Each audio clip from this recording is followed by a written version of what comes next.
Okay, we are here at over in Fullerton, which is part of a hard-to-define area of the Lehigh Valley called Whitehall, and it's they couldn't have held out. The Rangers couldn't have held out, but anyway, the Fullerton Ramblers is a football program for kids, and it's something really good because it gets them out away from the video games and things like that. The way I do the interviews is I always let the person introduce themselves, so please feel free. Okay, my name is Scott Grimm. I am one of the directors here at Fullerton and also the 130 coach, which is the older group, ages 11 through 13. Okay. Now, you have an impressive, how long you've been coaching? Yes, I have been coaching youth football for roughly 26 years. Wow. Yeah, pretty much right out of high school. I made the mistake, I didn't go to college, but right out of high school, I think after high school, after a year of not doing anything, then I I started my youth career at North Parkland. Okay. Coached there. Now, did you play football in high school or like really follow it? Yes, I played. I started as one of the Pee Wee guys. Okay. At North Parkland. Went through the North Parkland program. Played at Parkland High School as well. Okay. Yes. So your coaching is actually from the experience of being on the other side of it versus just you have some coaches that are like, okay, well, I can do it, but Right. they never actually, they don't know the intimacy and the true. I'm actually can't figure out the word, but they don't know the details, Correct. the finer details of the game inside and out, like someone who has been on the other side, especially playing it at that age. That is correct. Yes. Very impressive. Thank you. Now, there's also something else that's interesting. All right. As far as, do you have any boys that play? No, I do not. I actually have two daughters, age 14 and age 12. Okay. No, I'm sorry, 15 and 13. Whoops. 15 and 13. They'll forgive you for it. Two daughters. Now, before we get into the actual program itself, this is something I always try to go into other areas, beyond the main focus, because this way it gives people that you have a better understanding of how things work. Okay. A little bit. You have two daughters, okay? Yes. In the new decade, in the new millennium, do you think that eventually we will ever see a point where, not so much as far as the mixed leagues go, but we'll ever see at one point back in World War II, you had the ladies baseball. Correct. Do you ever think we will ever actually see a ladies football league either on even like a college level or a professional level? I don't want to say. Well, no, I don't think we ever will. Okay. Football is very physical, and there might be women that see this video and are opposed to what I'm about to say, but it does get very intense. I mean, even here, it's intense already at the 100-pound level, which is that's 8, 9, and 10-year-olds. Okay. So it gets intense, and if I may speak about our league is Anytime. Yeah, our league is designed for. There's lots of leagues around here. Okay, like I said, I went through North Parkland. They're in the suburban youth. Okay, Okay. They strictly go by age and weight. We kind of follow the same guidelines. We're age and weight, but what separates us from that league is we have children that are bigger kids. Okay. I don't know what's in the food or whatever, but there are bigger kids, and they get to still play with their age group, Okay. even though they're overweight, and they'll be strictly just linemen. Right. Okay, they won't be able to run the ball, throw the ball, catch the ball. Okay, they can't do that because if you have a big whatever, I'm just gonna throw it out there, 175-pound kid running with the ball. And little Johnny, who's all of 100 pounds soaking wet, he's not going to bring him down. Right. Okay. Not So- legally, at least. Correct. So there's perks to having the heavier kid play, Okay. and then there's also not, because you could have a heavy kid that's very, very athletic, and he will destroy kids. But we haven't had that yet. Okay. So it's good.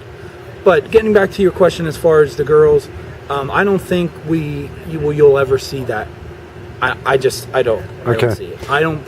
we have girls that's gone through this program, have played through this program, but then after they, let's call it, graduate from this program and would go to the school level, they tend not to play. Right. There's actually another reason why I asked that, because like in high school you have field hockey, which tends to be physical. There's 2 roller derby associations in the area also. Okay. Yeah, there's actually 2 rivers, and I forget the name of the other one. One's in Easton and one plays over at the Bethel Municipal Ice Rink. Okay. So so that is extremely physical, and they have, you know, females involved with that. So that's, you know, part of the other reason why I asked that, where it's almost seems like the females are like, hey, look, we can get as physical as the guys can now. Oh, sure, they can. Oh, absolutely. We've had, like I said, we've had girls go through this organization, and they've been good. They've been tough. Better than some of the boys. Okay. So, oh, it's out there.